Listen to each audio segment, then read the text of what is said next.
So welcome to All Positive Within. My name is Ishwar. I help people expand their consciousness and accomplish any goal beyond their wildest dreams.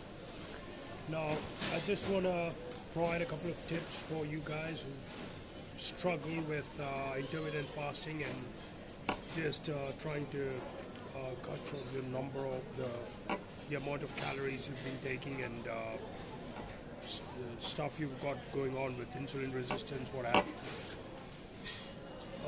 you. There's obviously a myriad of ways. However, I would just suggest a couple of them, either to the most efficient ones.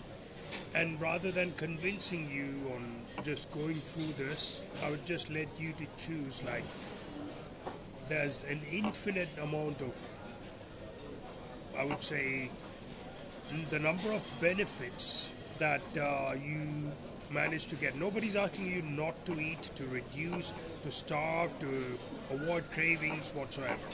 It's just choosing a specific window, that's all. And you're allowed to eat as much as you want, the double if you want. If you can pull it off and have, say, 4 hours gap before you go to bed, and then 4 hours after you wake up, you start eating again. And you again, I insist you can eat as much as you want. So I would say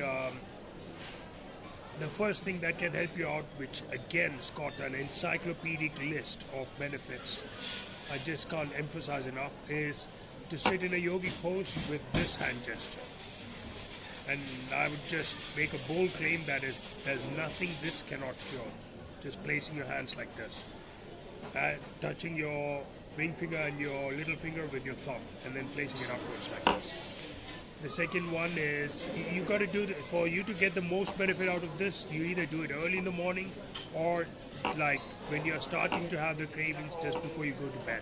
Although, if you suffer from ADHD, this might be a little hindrance because it kind of activates the Kundalini energy and therefore you might have difficulties to fall asleep.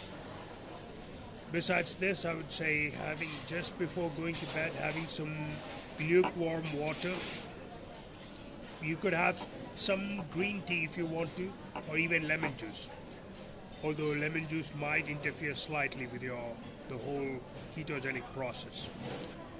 And if you can do the early, I always insist having boiled water early in the morning is one of the best things to detoxify your whole system. So I would just suggest, I think this one itself should be more than enough. You got to do it at least half an hour, ideally 45 minutes. If you can do it longer, the better. So give this a try, and if you've managed to get results or you've already gotten it, just please share it down below and like and subscribe, and talk to you soon.